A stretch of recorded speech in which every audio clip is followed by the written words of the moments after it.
Rather lads, welcome back to Kosi's Arsenal podcast. My name is Kosi. We are not live at 5 p.m.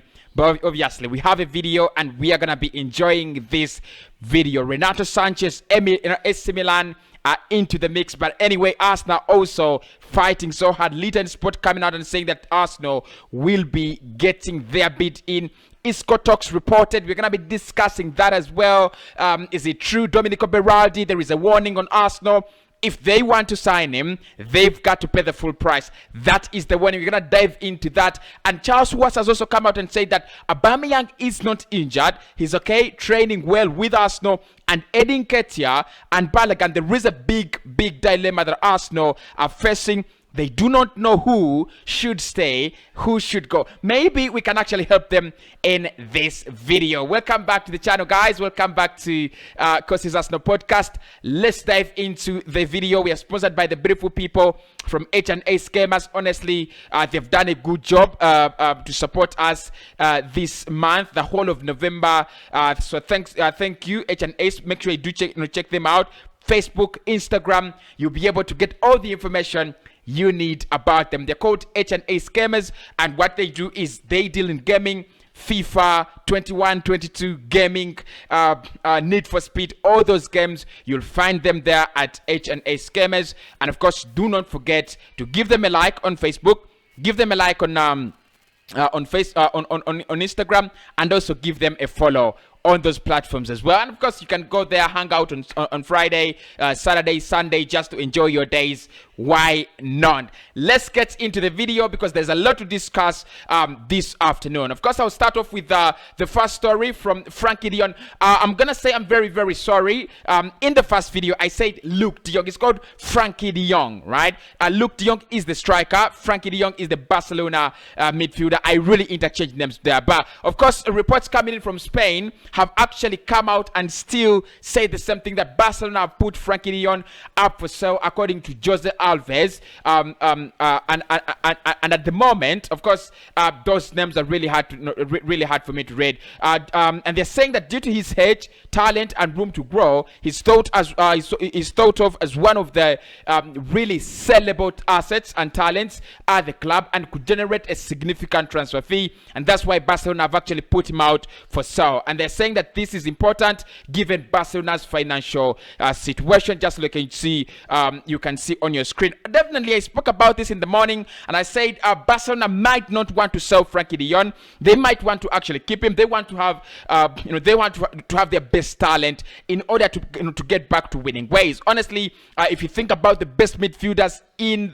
La Liga, the best talented midfielders right now at Barcelona, yes, Pedri is there, yes, Gavi is there, but you've got to think about it. Gavi is a young player, Pedri is a young player. They'll take around 2 to 3 years to level up, to mature to where Barcelona want them to be. And of course, the likes of Sergio Busquets are getting older and older and older. You don't expect Sergio Busquets to give you the same charisma, to give you the same performances he did give you 5 years ago or 6 years ago. So at the moment, they're looking at the players that have really developed, for the at the right age, the likes of Frankie Dion, to put in very good performances and help Xavi rebuild Barcelona. Arsenal have been reported to be one of the clubs that are interested in Frankie Dion. Obviously, you can see him there on your screen with Memphis Depay.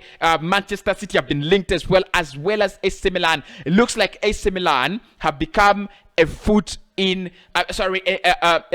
our foot. Whenever we are, they are there. So they're also interested in Frankie Dion, who's believed to be on the market, put on the market by Barcelona. And look, a couple of reports that Manchester City are also negotiating a Sterling Frankie Dion swap deal. Of course, Sterling is is free to leave, and if Frankie Dion is free to leave, obviously it could work out as a swap deal. But I don't think Barcelona are looking for swap deals at the moment. They're looking for money to sign players for Xavi. In this January transfer window, like I said in the morning, they only have 10 million to spend in January, so they need more money. Frankie Dion around 10 to did I say 10? Around 50 or 40 to 60 million could do the deal. I don't see Arsenal paying up that money, coughing up that that money in the January transfer window. Is absolutely out of the picture. So probably that could happen in the summer if Arsenal go for that deal in the summer. I won't be surprised, but at the moment, I don't see that happen very, very soon. But of course, the links are that Arsenal are interested in the player who can actually partner very well with Thomas Partey or even with Abasam Lekonga. His ball possession skills are very, very good. And I feel like, look, if you can adopt to the Premier League, if you can adopt to the weather and culture in the UK, he can actually be a very, very good footballer for Arsenal Football Club. Moving on, guys, AC Milan, like I said, they're always in our way. They have made an offer for Renato Sanches, but they face strong competition from Arsenal, according to reports. I've spoken about AC Milan, and I say they're really in our way. They are really, really in our way. Now, according to this, to this report from Litan Sport, they're saying Barcelona showed interest in signing Sanchez over the summer, and they even reached an agreement over personal terms, but did not strike one with Lille. So the 24-year-old is the subject of a transfer between Arsenal and Milan. The source claims that the Rosari have made an offer for Sanchez. The amount has not yet been filtered, but the bid is on the table. However, the Gunners are also very interested in the Portugal international, though they are yet to make an offer as time of recording. Guys, I've spoken about that. I said it all the time that if there is a player Arsenal can't get, is Renato Sanches. Not because he's available, I didn't say that, but because he is really, really exciting. Obviously, my problem with him has always been injuries, but again, Milan coming in. It makes sense. They want to find a possible replacement of Frank Casey. Of course, I spoke about Frank Casey a couple of days ago. I think it was last week, and I said Arsenal had come out and said they wanted Frank Casey.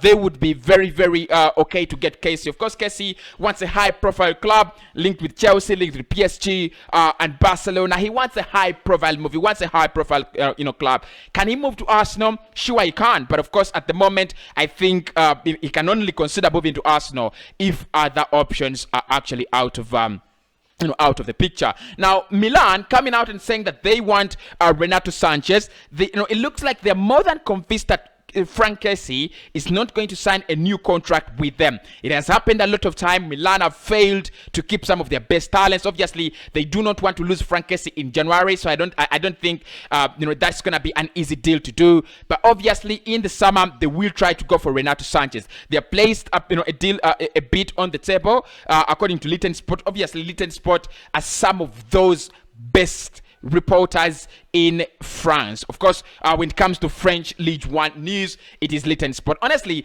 my opinion about this is Milan do have a genuine cause to bid for Renato Sanches. They do have a very genuine cause, because they will lose Frank Casey at the end of the season, or even they could decide to sell him in the January transfer window, so that they don't lose him on a free transfer. So honestly, one or two reports here and there suggesting this and that. I'm gonna say I will have to wait and see what happens, because Litan Sport are saying that the bid has not yet been accepted, and Arsenal are also preparing a bid for the player. Let's wait and see what's gonna happen. Is Milan serious? Are Arsenal serious about getting Renato Sanches? Or if they get Renato, we could actually get Frank Casey, who would be a better deal in my opinion. To pause a bit, guys, make sure you smash a like on the video right about now. Thanks everybody for doing that, and subscribe to the thing if you have not actually done so. Let's move over to the main topic, to the main story today, which is Isco. Arsenal have reportedly opened talks with Real Madrid outcast Isco. Now, according to reports from Spain, again, to the judges are claiming that Arsenal have reportedly opened talks with Real Madrid outcast Isco over a potential move to the Premier League. The Spanish midfielder has failed to break into the new Los Blancos. The new Los Blancos is Carlos Ancelotti's plans. It's starting just 2 games in all competitions so far. The season started. The 29-year-old career has stalled badly at the Santiago Bernabeu, with Isco having failed to play a game since September. Now, guys, we spoke about this last January. We spoke about this last summer. Isco should leave Madrid. I mean, it's like the Eddie Nketiah situation. You're not playing football. You're not, maybe you're wanted at the club, but you're not actually getting game time. You should leave. You should find, you should find a better place. Of course, the reports from Todo Villages.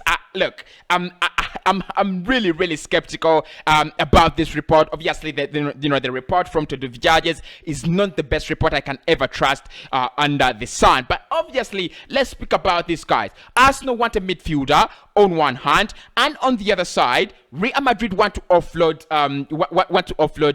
Isco, because according to this report, it suggests that Arsenal are willing to pay all the wages of Isco to take him on a loan deal in January until the end of the season. Then we could actually sign him on a permanent as a free agent, or actually we can let him go as a free agent still. So Madrid, for me, this is a deal that works for them. Does it work for Arsenal? Can he come and have an impact? I love him as a player. I really do cherish him as a player. And like I said in the morning, maybe I can take him in January on a loan deal, pay his wages, and in the summer, it depends. Is he actually doing well? He's 29 already. I don't see him as a long-term player. Obviously, it's like, bringing in Deadwood, on a long-term contract. The same like Willian, the same like Sylvester, the same like the likes of Kolasinac.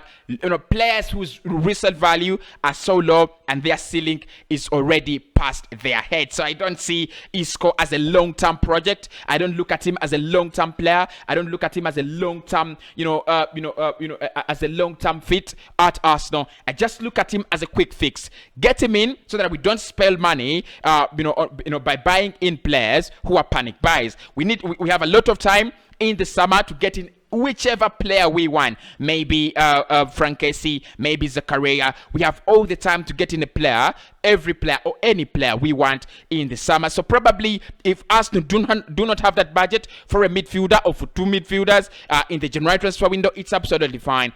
Getting Isco or getting Marco Asensio on loan, I'll do that. I'll be absolutely okay with that. But on a long-term basis, it does not work out. I wouldn't actually be very open. Look, it's a deal that actually works on both ends, and Arsenal should avoid paying a transfer fee to Real Madrid. The player wants to leave. He wants game time. Arsenal do want someone to fit in there just to cover for Thomas Partey. And Madrid want the player to get out of their squad. Honestly, no transfer fees should be included in this one. If Arsenal serious, we can actually get this lad on a very easy way, very easy road. Get him on a free in January, probably pay his wages, and then the rest is history. Now, moving on, guys. Charles Watts, my man, of course, one of the best journalists in the world under the sun, has actually come out and given us the difficult situation Arteta and Edu are facing. He said Arsenal are facing a difficult situation in January as to what to do with Eddie Nketiah and Eddie Balogun. One could go, but who? A look at the situation and why and what happens to one could be a big impact on the other. And of course, if you want that whole read, go over there and visit goal.com. He has written a big column. He has written a big story about it. But for me, there is no dilemma, guys. There is no question here. Obviously, like I said, Arsenal are sympathetic. They're very empathetic with Eddie Nketiah. I understand that. And of course, Balogun not being that player that has actually, broken through the ranks at Arsenal. Maybe is being looked at as one of the players that will actually live on loan. He's picked up an injury, and now that makes the situation even harder and difficult. But Charles Watts has come out and said, yes, there is a dilemma. Arsenal facing a difficult decision, a difficult time to decide who they let go. Is it Balogun? Is it Eddie? Of course, if you're going to vote on this poll, if I was live and we were gonna vote, it was always gonna be Balogun winning and Eddie Nketiah losing. For me, Eddie Nketiah has a future somewhere else. Balogun can have a future at Arsenal, unless I'm wrong. But I think this should be an easy one for Arsenal to decide. But honestly, transfer business is never easy to decide. You always have to take your time. But of course, Sky have come out and said, no, it's going to be Edin Ketia. He's going to get his free deal. He's going to get his free loan deal. His free permanent, transfer deal to leave Arsenal probably in the summer because he doesn't want to extend his contract with the club. And finally, Arsenal have been warned against doing any irrelevant bids on Domenico Berardi. Now, of course, we have dealt with Sassuolo before, and this is the story. Arsenal have been warned that they will be forced to pay the full price for Domenico Berardi. Sassuolo chief executive Giovanni Canavelli has fired a warning to potential suitors of Domenico Berardi that he will only accept a bid matching his valuation. Berardi has scored 5 goals and notched 3 assists so far. So far in the Serie A this season, both of which are the team's highs. Definitely, guys, we know who Domenico Berardi is. If you don't know, please make sure you do watch out. Italy when they are playing. But again, Sassuolo have another good player in Domenico Berardi. They have a very, very good player in Berardi. Plays up front. Look. In our quest to get a striker, in our quest to get a forward, maybe we might not get 2 typical strikers like we have Aubameyang and Lacazette. I feel like Arsenal will decide to get in a striker and a support striker, someone who can be a 10, someone who can be a forward, someone who's more flexible than Alexander Lacazette, someone who can be more of more relied on as a 10 or a support striker, rather than a typical striker. Now, for me, what I want to say about Domenico Berardi is I love him. I rate him a lot. He's not really starting for Italy at the moment because there is a lot of talent there for Italy. Insigne on one side, Chiesa on the other, down through the middle. You have the likes of Barella, and up front you have Silo Immobile and Belotti. He's really, really struggling to get game time. At the Italy national team, but that doesn't mean he's not good enough. He's a very, very good player. Arsenal have showed interest in Berardi right from the summer. We were linked with him. Of course, like I said, we've been linked with a proliferation of players from Italy. I don't know why. Of course, one of the reasons is a lot of Italian talent is on the rise at the moment. I can mention around 10 players from Italy that I would sign, from 10 Italian players or 10 players from the Italian Serie A that I would sign at the moment. Their talent is growing. They have so many players that are good at the moment. You have the likes of Chiesa, you have the likes of Berardi, you have the likes of Dybala also in that, of course he's Argentine, but also in the league, Osimhen, Vlahovic, you have the likes of Barella, you have the likes of Joaquin Correa, Martinez at Inter Milan. There's so many players that are actually growing, and the league is actually growing in terms of talent and in terms of quality. But look, Barella, January, no, that's not something that Sassuolo would do. They've already lost Manuel Locatelli, to Juve. I think they were cheated. I think they were really, really cheated. They should have got some decent money out of that. Arsenal were willing to give them the money, but finally, the deal actually didn't happen. And of course, we failed to go for Renato Sanches when the deal could have happened then. But my opinions about Berardi could be around 40. I mean, they will want around 30 to 40, 5 million. I don't think Sassuolo are going to ask for 50 million or 60 million in Domenico Berardi. So it's up to Arsenal. If we want him, we will get him. We can't get him. But if you don't want him, we will not actually go for him. My big question is, as an Italian player, does he want to play for Juve as well, or will he accept, or will be open to a new challenge? Because like many Italian players, they do want to stay home. They want to be close at home. They want to get all they can in terms of love and in terms of comfort by staying in Italy. So those are the stories, guys. Story number 1: Frankie Dion up for sale by Barcelona. A couple of reports have actually supported that the Barcelona could sell the player because they need the money, and Frankie Dion is one of the most sellable projects they have. And obviously AC Milan have entered the race really, really strong for Renato Sanches. I pray that we get him, and I pray that they actually do not get him unless he's still injury prone. But of course, he has had a turn in his career already. Obviously, Isco has been a biggest story, in this episode. Isco reportedly, in talks with Arsenal. Of course, Arsenal want to take him on an initial loan deal so that they can actually get him in the summer on a free, or actually let him go for good. Finally, Balogun and Edin Ketia, there is a fiasco there, explained well by a read by Charles Watts. So make sure you do check that out. Check that out. It will be very, very insightful. And finally, Domenico Berardi. There is a warning. Arsenal will have to pay the whole price for the player if they want him. Make sure you smash a like on the video, subscribe. That's a way of supporting the podcast. And if you want to reach out to me, probably for an advert, my email is there, and obviously my WhatsApp number is there. Any support, very, very much, very much appreciated. My numbers, my contacts on the screen.